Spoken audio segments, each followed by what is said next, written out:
ಮಾಜಿ ಪ್ರಧಾನಿ ದೇವೇಗೌಡರ ಧರ್ಮಪತ್ನಿ ಹಾಗೂ ಎಚ್ ಡಿ ಕುಮಾರಸ್ವಾಮಿ ಅವರ ತಾಯಿ ಶ್ರೀಮತಿ ಚೆನ್ನಮ್ಮ ಅವರು ವಿಧಿವಶರಾಗಿರುವ ವಿಷಯ ತಿಳಿದು ಅತೀವ ದುಃಖ ಆಗಿದೆ. ಗೌಡರ ಸುದೀರ್ಘ ರಾಜಕೀಯ ಜೀವನದ 7 ಬೀಳುಗಳಲ್ಲಿ ನಿರಂತರವಾಗಿ ಬೆಂಬಲವಾಗಿ ನಿಂತಿದ್ದರು. ಅವರ ಅಗಲಿಕೆ ಗೌಡರ ಇಡೀ ಕುಟುಂಬಕ್ಕೆ ದೊಡ್ಡ ನಷ್ಟವಾಗಿದೆ. ಭಗವಂತ ಮೃತರ ಆತ್ಮಕ್ಕೆ ಶಾಂತಿಯನ್ನು ಕರುಣಿಸಿ ಅವರ ಕುಟುಂಬಕ್ಕೆ ದುಃಖವನ್ನು ಬರುವ ಶಕ್ತಿ ನೀಡಲಿ ಅಂತೇಳಿ ಪ್ರಾರ್ಥಿಸ್ತೇನೆ. ಸನ್ಮಾನ್ಯ ದೇವೇಗೌಡರವರ ಧರ್ಮಪತ್ನಿ ಶ್ರೀಮತಿ ಚೆನ್ನಮ್ಮನವರ ನಿಧನ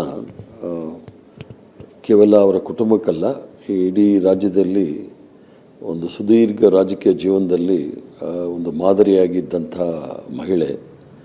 ಅವರು ಕಳ್ಕೊಂಡಿರ್ತಕ್ಕಂಥದ್ದು ಅವರ ಕುಟುಂಬಕ್ಕೆ ಮಾತ್ರ ನಷ್ಟ ಅಲ್ಲ, ಕರ್ನಾಟಕ ರಾಜ್ಯದ ರಾಜಕಾರಣದಲ್ಲಿ ಒಂದು ಮಾದರಿ ಮಹಿಳೆಯಾಗಿ ಇಡೀ ಸಮಾಜಕ್ಕೆ ಒಂದು ಮಾದರಿಯಾಗಿದ್ದಂಥ ಹಿರಿಯ ಜೀವವನ್ನು ಕಳ್ಕೊಂಡಿದ್ದೀವಿ. ಭಗವಂತ ಅವರ ಕುಟುಂಬಕ್ಕೆ, ದೇವೇಗೌಡರಿಗೂ ಎಲ್ರಿಗೂ ಸಹ ಒಂದು ಧೈರ್ಯವನ್ನು ಕೊಡಲಿ, ಅವರ ನಷ್ಟವನ್ನು ಭರಿಸಲಿಕ್ಕೆ ಅಂತ ಹೇಳಿ ನಾನು ಪ್ರಾರ್ಥನೆ ಮಾಡ್ತೇನೆ. ಮಾಜಿ ಪ್ರಧಾನಿ ದೇವೇಗೌಡರ ಧರ್ಮಪತ್ನಿ ಹಾಗೂ ಎಚ್ ಡಿ ಕುಮಾರಸ್ವಾಮಿ ಅವರ ತಾಯಿ ಶ್ರೀಮತಿ ಚೆನ್ನಮ್ಮ ಅವರು ವಿಧಿವಶರಾಗಿರುವ ವಿಷಯ ತಿಳಿದು ಅತೀವ ದುಃಖ ಆಗಿದೆ. ಗೌಡರ ಸುದೀರ್ಘ ರಾಜಕೀಯ ಜೀವನದ 7 ಬೀಳುಗಳಲ್ಲಿ ನಿರಂತರವಾಗಿ ಬೆಂಬಲವಾಗಿ ನಿಂತಿದ್ದರು. ಅವರ ಅಗಲಿಕೆ ಗೌಡರ ಇಡೀ ಕುಟುಂಬಕ್ಕೆ ದೊಡ್ಡ ನಷ್ಟವಾಗಿದೆ.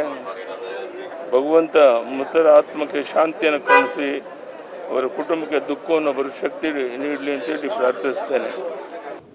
ಸನ್ಮಾನ್ಯ ದೇವೇಗೌಡರವರ ಧರ್ಮಪತ್ನಿ ಶ್ರೀಮತಿ ಚೆನ್ನಮ್ಮನವರ ನಿಧನ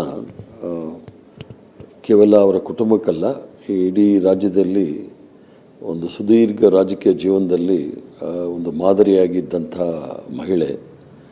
ಅವರು ಕಳ್ಕೊಂಡಿರ್ತಕ್ಕಂಥದ್ದು ಅವರ ಕುಟುಂಬಕ್ಕೆ ಮಾತ್ರ ನಷ್ಟ ಅಲ್ಲ, ಕರ್ನಾಟಕ ರಾಜ್ಯದ ರಾಜಕಾರಣದಲ್ಲಿ ಒಂದು ಮಾದರಿ ಮಹಿಳೆಯಾಗಿ ಇಡೀ ಸಮಾಜಕ್ಕೆ ಒಂದು ಮಾದರಿಯಾಗಿದ್ದಂಥ ಹಿರಿಯ ಜೀವವನ್ನು ಕಳ್ಕೊಂಡಿದ್ದೀವಿ.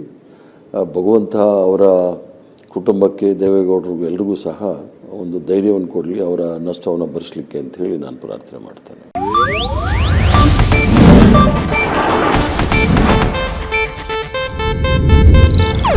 ಇದು ಏಷ್ಯಾನೆಟ್ ನ್ಯೂಸ್ ನೆಟ್ವರ್ಕ್ ಪ್ರಸ್ತುತಿ.